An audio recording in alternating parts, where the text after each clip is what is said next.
bienvenue chez Automobile de l'Est. Aujourd'hui, je vous présente la dernière arrivée. Une Mégane RS Trophy 300 chevaux, un modèle de 2020, donc c'est le facelift avec le virtual complet. Celle-ci en plus, elle est équipée avec les jantes en 19 Fuji Light. Et comme vous pouvez le voir, c'est le jaune Sirius, donc plutôt sympa. On va faire le tour de la voiture, on va d'abord checker un peu tout ce qui est esthétique, voir s'il y a des petites imperfections carrosserie, des choses comme ça. Mais bon, je vous le dis d'office, la bagnole, elle a 15 000 bornes, elle est quasi neuve. On va checker tout ce qui est pneus, jantes, freinage. Après, on va voir, faire un petit tour à l'intérieur pour voir l'état intérieur. Et cette Mégane RS Trophy a les sièges baquets, donc ça vaut le coup d'œil. Une fois qu'on aura fait le petit check intérieur, on va voir tout ce qui est options, comme le RS Monitor, le Bose et ainsi de suite qu'elle a. Et puis voilà, c'est à peu près tout. Donc on commence tout de suite par le tour carrosserie. Donc pour la carrosserie, on va commencer par la face avant. Donc la voiture n'est pas hyper propre, il y a des restes de moucherons. Alors autant le jaune Sirius il est magnifique, autant il attire les insectes, c'est une catastrophe. Donc on a passé un petit coup de propre dessus, mais voilà, il reste des petites traces, des choses comme ça. Tout ça c'est du sale. Alors on a ça, c'est un accroc sur la lame devant. Autrement au niveau du pare-choc, c'est très propre. Alors on a l'impact d'un caillou.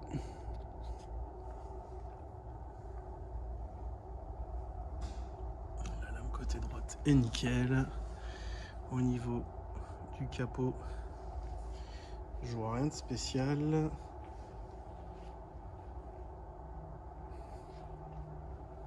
On va checker la baie de pare-brise. C'est surtout du moucheron.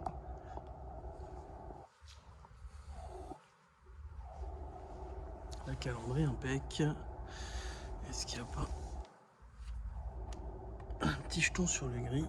C'est minime, hein, mais c'est présent. Et là aussi, là. Alors est-ce qu'on pourrait pas faire juste cet élément là?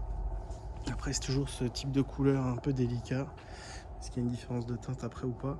En tout cas, je pense qu'on pourrait reprendre juste la moustache du bas là, pour qu'elle soit vraiment nickel. Parce que c'est tout ce que... Il me semble que c'est tout ce que j'ai vu comme défaut sur la voiture. Après, je peux aussi passer à côté. J'essaie de faire au max. Alors je vois pas de coup de porte, pas de rayures. Le petit fort contrôle. Je vous le rappelle, les roues arrière sont directionnelles. Alors, je ne veux pas dire de bêtises, mais il me semble que c'était la Laguna, la première à avoir ça à l'époque chez Renault. Et en disant ça, je suis quasiment sûr de dire une connerie, je sais pas pourquoi. Non mais il me semble, de mémoire. Laguna ou Laguna coupée, je sais plus. Il y avait un truc. Donc derrière, on peut voir phase 2, nouveau feu à l'arrière. Petit facelift aussi sur les feux à l'avant. C'est un peu plus léger. Ok, on va voir. Un petit croc dans l'aileron. De toute façon, quoi qu'il arrive, je pense que je vais commander la teinte pour faire une petite retouche ici. Et du coup, est-ce que j'arriverai à récupérer devant là où il y a l'impact? Oui. Et sur la lame, je sais pas trop. Donc on verra.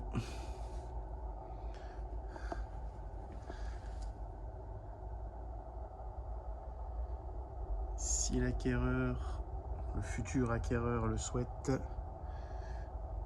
je ferai refaire la lame devant. Que la voiture soit nickel. Je vois rien sur ce profil.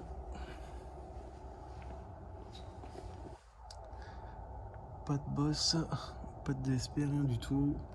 Pas de coup de porte. Nickel. Bon ben voilà, donc niveau carrosserie on a fait le tour. Le petit bout de lame surtout à l'avant, hein, c'est le... Après voilà, ça reste une sportive, le nez un peu fragile comme d'habitude. Et même si elle a que 15 000 km, elle a quand même fait 15 000 bornes. C'est une voiture qui a roulé quand même. Mais après la moustache devant, c'est pas dramatique. ça se refait.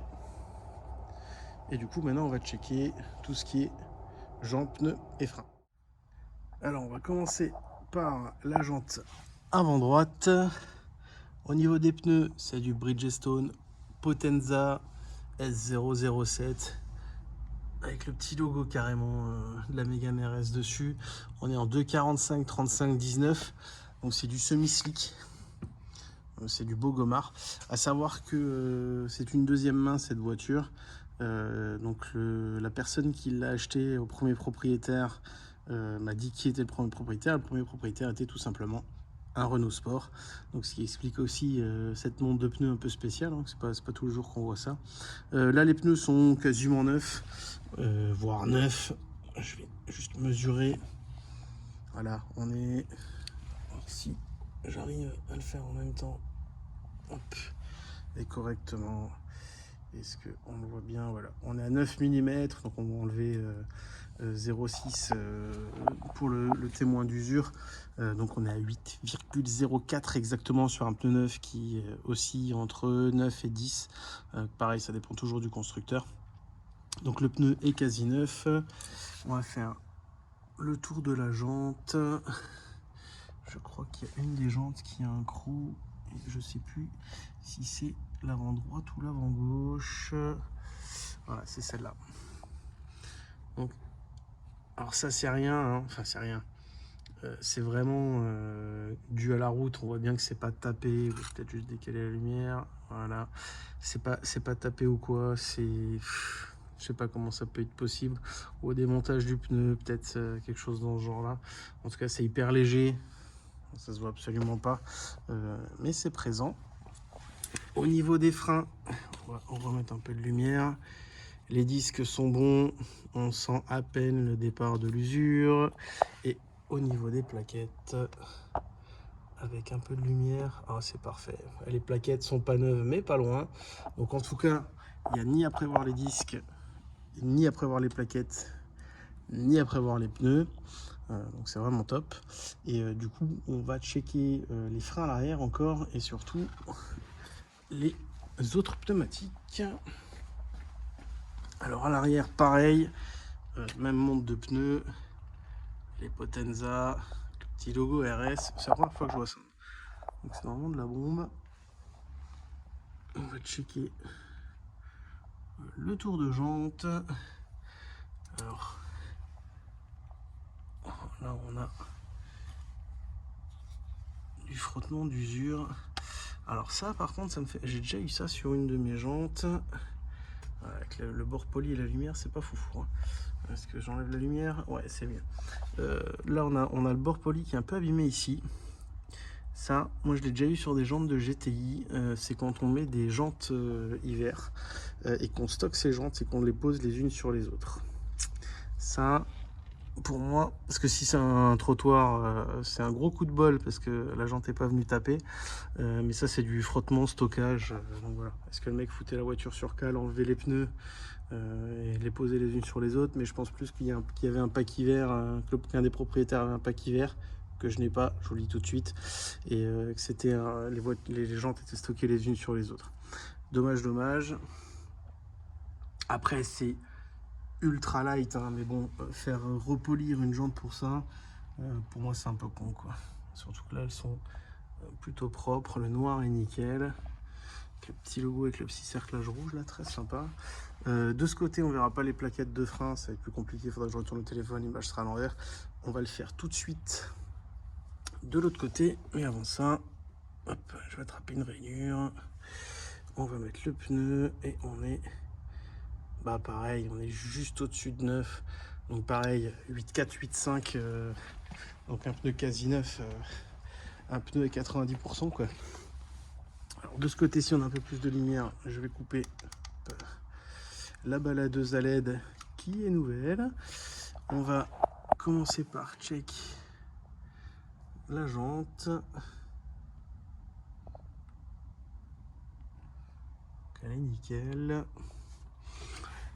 Au niveau des disques, bon, c'est du neuf. Alors est-ce que ça, sans lumière, ça marche? Oui, ça va. On voit bien les plaquettes là. Donc pour ceux qui se demandent à chaque fois, la plaquette c'est le morceau que vous voyez juste ici. Là, il y a une bonne épaisseur hein, quand vous venez. Donc ça, c'est ce qui maintient la plaquette, là, juste ici. Quand vous êtes proche de ça, là, ce qui maintient la plaquette, c'est que les plaquettes sont mortes. Là, il y a de quoi faire. Il y a de quoi faire du freinage. Même si avec cette voiture, il n'y a pas besoin. Ça braque bien. Alors, et la dernière.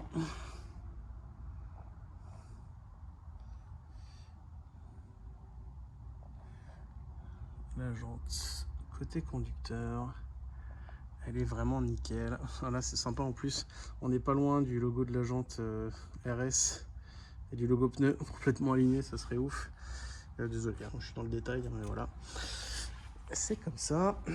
Et donc du coup on a fait les 4 jantes, les pneus, donc pas de frein à prévoir, pas de pneus à prévoir. Ça c'est plutôt top. Bon après la voiture elle a 15 000 bornes. Du coup maintenant on va juste encore ouvrir un peu le capot moteur, jeter un petit coup d'œil au bloc et après on va passer à l'intérieur.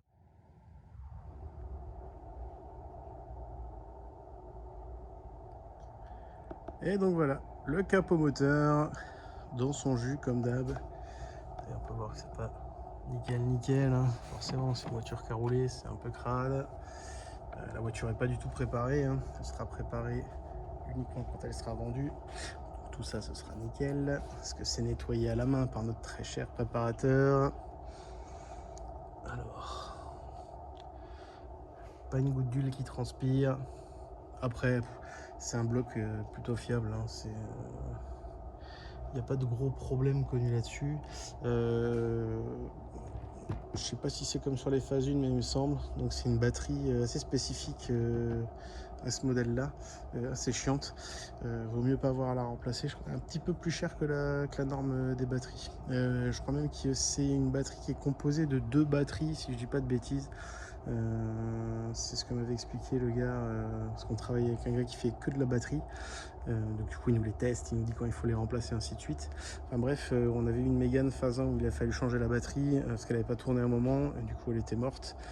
Petite astuce, si vous avez une caisse comme ça, vous la faites pas tourner souvent, montez dessus un maintien de charge, ça coûte 40 balles et ça peut vous sauver la batterie. Et là, sans dire de bêtises, hein, je crois qu'on est au bas mot à 150 balles minimum pour la batterie. Donc voilà, bloc moteur, rien à signaler, plutôt propre. Puis ça vous permet de jeter un petit coup d'œil sous le capot. Hop. Et du coup, pareil, toujours essayer de le claquer et pas d'appuyer dessus. Quand vous appuyez, vous allez déformer le capot. C'est tout con. Il y a des bagnoles, vous êtes obligé, mais la plupart, il suffit de le lâcher et de le faire descendre un peu rapidement pour qu'il claque. Du coup, on va checker l'intérieur tout de suite. On va commencer avec le panneau de porte côté passager avant. Donc il me faut, on présente pas de traces. Voilà, cette espèce de tissu carbone, pour faire un comparatif, hein, voilà. Les Golf R sont équipés en option de ce cuir carbone là.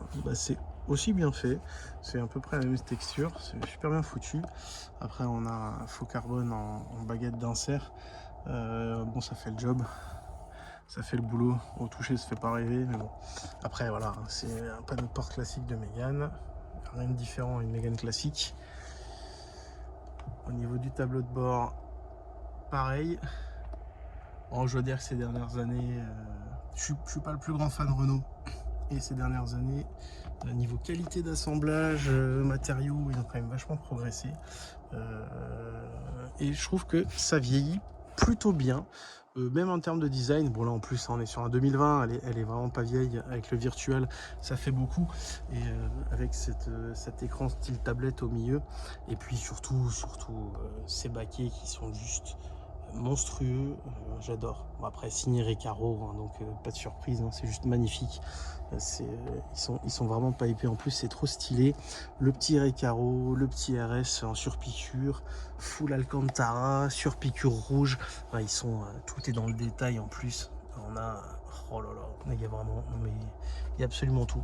J'adore. Je suis vraiment fan de ces baquets. S'il y a une option qu'il faut pour moi sur le Mégane RS, c'est les sièges. pas forcément le toit, parce que le toit en plus vous alourdissez la bagnole, elle est un petit peu moins rigide, ça peut commencer à grincer avec les années, même si c'est une belle option, hein, mais perso, moi, c'est vraiment l'option que je voudrais si je prenais une Mégane RS, c'est les baquets, quoi. Ils sont trop fous. D'ailleurs, on va tout de suite, hop, passer derrière. C'est un peu comme si je prenais un Focus RS. Je prends les baquets directs, quoi. Ça change toute la bagnole, surtout l'intérieur. Certes, ça se voit pas de l'extérieur, c'est pas bling bling, mais putain, quand vous rentrez dans l'habitacle, quoi, mais quelle folie, quoi. Alors, on voit des petites traces. Hop. Bon, c'est juste là, un peu de saleté. Le panneau a l'air propre. Je vois pas de grosses griffes. Le cuir carbone est propre. C'est parce qu'une bagnole à 15 000 bornes, hein, qu'elle est forcément nickel, hein, parce que vous avez parfois des gens qui font pas gaffe ou qui n'en ont simplement rien à faire. Donc là, on a des petites traces de godasse. Après, il faut dire que, voilà, niveau espace, hein, si vous cherchez une vraie familiale, alors c'est bien pour faire une sortie à 4, mais vous faites pas non plus 2000 bornes à l'arrière, hein, ça reste une Mégane, hein, c'est pas une berline. Hein. Donc on retrouve le full Alcantara avec les surpiqûres, les dossiers des deux baquets, juste classe. Alors, pareil, perso, j'achète cette caisse, ça, ou je le fais recouvrir de carbone ou de faux carbone, un petit covering d'ailleurs, hein, ça je pense c'est le plus simple. Ou alors vraiment, full carbone avec les entourages ici là en jaune Sirius. Non mais là c'est bon, ils sont juste mortels. Alors derrière on retrouve l'Alcantara, il a l'air plutôt propre. Je vois pas trop de marques, je vois rien. Si je dis ça, c'est pas innocent, parce que l'ancien propriétaire est un papa. Donc je m'attendais à avoir des traces de siège enfant, surtout l'Alcantara marque hyper vite. Mais là c'est propre. Les petites ceintures aussi avec le petit rappel, la surpiqûre rouge. Très sympa. Et on va passer au niveau du coffre. J'ai pas pris la lampe, c'est pas très intelligent. Manquette de tiers un tiers, mais bon voilà, on ferait pas un déménagement avec. Après, bah voilà, là il y a des traces. Peut-être un peu de chance pour les sortir, c'est juste des traces apparentes.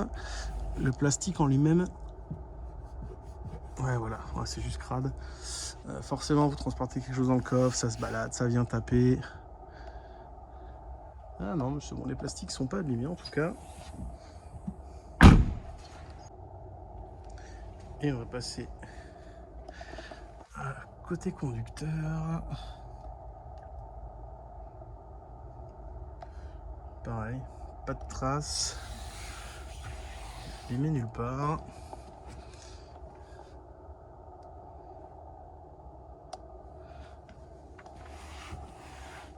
Ah, voilà, si là on va avec les isofix là, on voit qu'il y avait un siège enfant. Bon, faut vraiment mettre le nez dessus, faut le savoir. Et du coup, bah oui, là on le voit, il y a eu des petites traces de pied sur la coque arrière. Je me demande, est-ce que ça peut ressortir avec un bon produit plastique, avec un brillant noir? Ah oui, ah bah ça a l'air. On pourra peut-être pas tout sortir, mais on pourra déjà en sortir une bonne partie. En plus, il faut dire que c'est un plastique hyper dur. Hein. C'est marrant qu'ils aient mis ça. Ils auraient pu déjà même les faire full jaune Sirius, ça aurait été vachement plus sympa. Après, détail, hein, mais... Hop. Et la porte avant.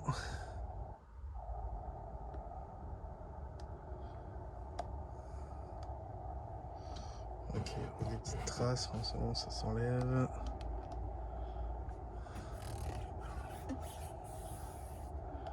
Pas de marque. Et le siège conducteur. Alors c'est vrai que j'ai même pas regardé au siège passager, mais même ici, c'est nickel. Les coutures ont pas du tout travaillé. Il est bien rigide. Ouais, nickel quoi. Et le volant bien sûr. Mi-cuir, mi-alcantara. Très sympa avec la petite bague en haut en cuir rouge. Là on voit le full virtual. Grosse différence avec la phase 1. La petite boîte EDC. D'ailleurs, je dois faire un gros mea culpa puisque sur les phases 1, je pestais pas, mais forcément, je faisais le comparatif avec la DSG. Je trouvais la boîte hyper lente, même aux palettes. Alors, je dis peut-être une énorme connerie, hein, mais pour moi, c'est plus ou la même boîte ou les mêmes réglages. Parce que les vitesses sont beaucoup plus soft. C'est beaucoup plus cool. Elle est beaucoup plus joueuse et d'ailleurs une belle sonorité au passage des rapports, très sympa en mode sport, et les palettes aussi sont beaucoup plus réactives, donc c'est vraiment plus compétitif comparé à un phase 1. Pour moi, grosse différence. Après, est-ce que c'est psychologique ou est-ce que c'est vraiment ça, mais c'est comme ça que je la ressens comparé à un phase 1 ou un phase 2. Sincèrement, le phase 2 n'a rien à voir. Après, en plus avec le Virtual Cockpit, super fun. Petit détail, toutes les phases 2 sont équipées, prééquipées pour avoir le HUD. Donc il y a la découpe dans le tableau de bord, mais il n'y a pas l'HUD. Donc si vous n'avez pas l'option, vous avez cette espèce de truc découpé sur la planche de bord. C'est un peu dommage, mais bon, je peux comprendre. Ça se fait de plus en plus, pré-montage d'options en usine. Et puis après, voilà quoi. Je sais pas si on peut le faire en deuxième monte, mais bon, ça doit pas être donné. Voilà, on a fait le tour esthétique intérieure, rien de spécial à signaler, quelques petites marques sur le dossier du siège conducteur, mais je pense que c'est rattrapable. C'est à peu près tout, et maintenant on va checker tout ce qui est options. Alors pour ce qui est des options, extérieurement, à part les jantes, elle est comme toutes les autres, même si elle a ce magnifique jaune Sirius. Forcément, comme toutes les Renault Keyless, donc on a la carte en poche, la voiture se ferme et s'ouvre. Elle se ferme quand on s'éloigne, elle s'ouvre quand on se rapproche. Avec la main sur la poignée, la voiture sera ouverte. Et en montre, on a le démarrage sans clé. D'ailleurs, on va actionner tout de suite. Petit bouton. Voilà, ça ronronne tout de suite. RS Monitor qui s'active. Virtual Cockpit qui s'active. On va baisser le son avec ce truc, cette commande de volume et de changement de station et de musique que j'avais sur mon Kangoo des années 90. Ça, c'est un truc que je trouve fou par contre chez Renault, c'est qu'il y ait toujours cette espèce de télécommande. Enfin, franchement, quand je vois ça dans l'habitacle, j'ai envie de chercher le magnétoscope, quoi. Autrement, tout est hyper classe. On le voit pas, c'est caché derrière le volant, mais quand on l'a au toucher, c'est quand même un truc de fou. Moi, ça me choque à chaque fois. Alors, on a tout ça en menu. Donc ça, c'est le home. Je peux mettre en full screen sur le GPS. Du coup, petit multimode. Donc le mode où on peut paramétrer nous, le mode sport, le mode race, le mode normal. Vous voyez, à configurer le mode par exemple. À savoir que le virtual change aussi. Donc là, je suis en mode sport. Là, je suis en mode normal. Pareil, on peut changer ce qu'il y a dans le tableau de bord. Voilà, on peut afficher différentes choses. On peut modifier un peu les compteurs. Et dès qu'on passe en sport, non, là j'ai raté, voilà, là on est en sport, donc beaucoup plus sympa. Petit GPS à gauche, compteur au milieu, on peut mettre différentes infos sur le côté droit. Forcément je vais faire le rapprochement, mais c'est comme sur les S3, on peut avoir cette config d'affichage sur le virtual cockpit de la S3. En termes d'options, bien entendu, rétroviseur réglable électrique rabattable, le petit kit lumière qui passe partout dans la voiture, qui est très sympa et qui, je pense, on peut changer les couleurs. Je vous avouerai, j'ai pas fait le test. Donc la petite boîte EDC qui est beaucoup plus réactive, avec les palettes au volant qui, comme sur la Clio, et moi ce que j'adore, sont fixes. Après là, c'est les goûts et les couleurs à la conduite, mais moi je préfère les palettes fixes. En plus, on a vraiment plus cette sensation de rallye, et d'autant plus que là, avec les sièges baquets, je peux dire que je suis assis dedans, j'ai vraiment déjà l'impression d'être sur une ligne de départ pour une spéciale, et d'avoir ce siège baquet, ces palettes fixes, c'est voilà, c'est pour un pour quelqu'un qui est friand d'auto, c'est juste le rêve à conduire tous les jours. Les feux auto, les essuie-glaces automatiques, ça va de soi. Radar avant, arrière, caméra de recul, radar 360. Donc la petite sono Bose. On voit le Bose. D'ailleurs, je ne vous ai pas montré dans le coffre, mais sous la planche de coffre, donc du coup on a le caisson de basse, Bose. Le line assist. Qui va vous permettre un franchissement de ligne en fait. Régulateur de vitesse classique, pardon. Régulateur de vitesse classique, et du coup il y a aussi un affichage des distances. Donc la voiture va vous mettre en seconde, je trouve ça assez original, je l'ai jamais vu. Ça va afficher en seconde la différence que vous avez avec la voiture de devant, et vous allez être en zone verte, orange, rouge, en rouge, vous en comprendre que si ça pile sec, ça va être compliqué. Lecture des panneaux. Et alors, est-ce que ça marche là? Ouais, alors ça, par contre, big up à Renault qui en général est plutôt, on a une connotation d'image de voiture d'ancien. On a sa petite Mégane là, je sais pas si on le verra, je suis bête, est-ce que je peux zoomer tout simplement? Et on a des petites animations. Donc quand on met les clignotants, la petite Mégane dans le compteur met les clignotants, on ouvre sa portière. En fait, c'est super bien fait. C'est vraiment gadget, hein, mais perso, j'adore la petite touche, le petit détail, hein, vraiment super sympa. Autrement, je suis juste en train de regarder, on a une classique allume-cigare 12 volts, qu'on appelle plus allume-cigare maintenant, c'est une prise d'alimentation 12 volts. Deux USB, c'est pas des USB-C, hein, il me semble, non, c'est deux USB, une prise auxiliaire, donc si tu veux brancher le micro. Ça par contre, je pensais pas que ça existait encore. Donc pas de prise USB-C, mais on peut foutre un adaptateur. De toute façon, ça c'est vraiment un faux problème. Un petit range canette, très important ça en Alsace, le range canette, on aime beaucoup quand il y a.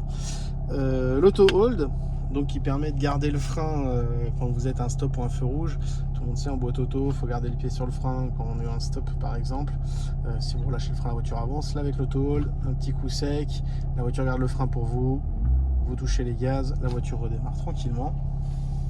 Clim auto bizone, ça va de soi, et je suis toujours nul avec la technologie. Il me semble qu'elle est le CarPlay, ça doit être marqué de toute façon dans les options. Et il y a aussi un RS Monitor quelque part. Où est-il? Ah bah tiens, application. Donc ah bah voilà, RS Monitor, il suffisait de demander.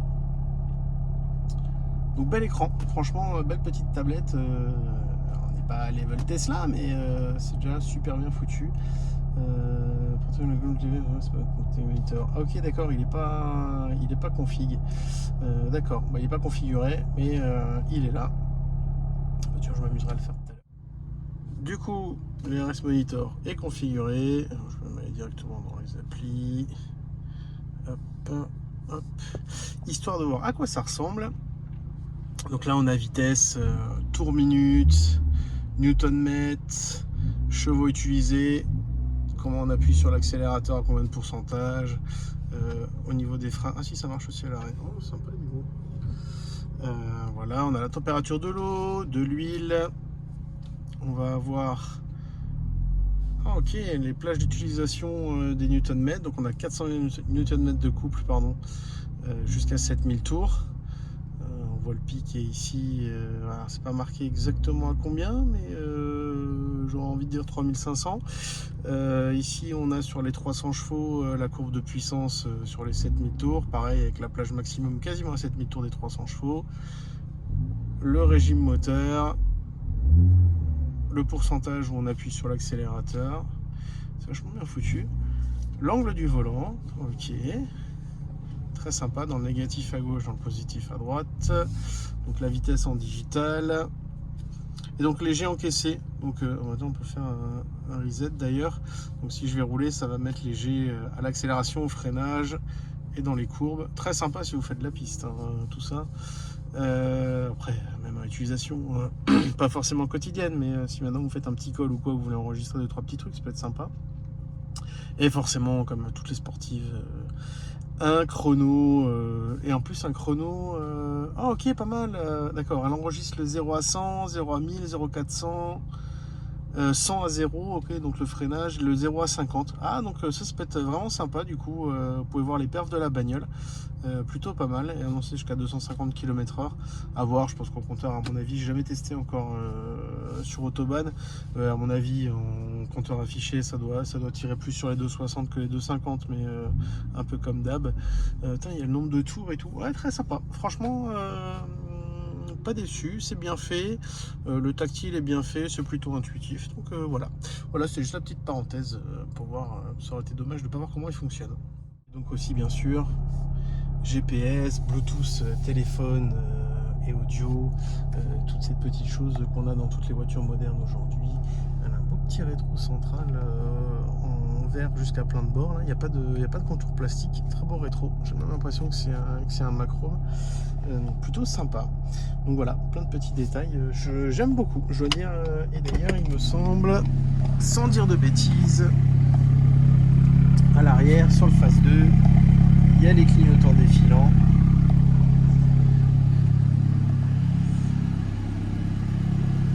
L'énorme clignotant à l'avant, très sympa. Et il y a un truc très fun quand vous arrivez très fort sur l'autoroute, ce qui n'est pas conseillé de faire, hein, mais c'est des choses qui arrivent. Hein. Alors là on le voit quand elle a les feux allumés, avec les anti-brouillards en bas. Quand vous faites les pleins phares ou des appels de phare, je sais pas si ça va marcher en plein phare. En tout cas quand vous faites les appels de phare, ils s'allument. Ah bah là aussi. Oh, ça c'est juste génial. C'est juste l'enfer, magnifique. Et du coup, quand vous faites des appels de phare, vous avez les feux en haut et les anti-brouillards en bas qui s'allument. C'est juste dinguissime. Mais qui fait plein jour dans la nuit. Enfin voilà. Mais écoutez, c'est tout pour cette magnifique Mégane RS 300 Trophy phase 2. Vous pouvez retrouver le lien de l'annonce dans la description. N'hésitez pas. Un petit follow, un petit pouce bleu, un petit abonnement. C'est gratuit.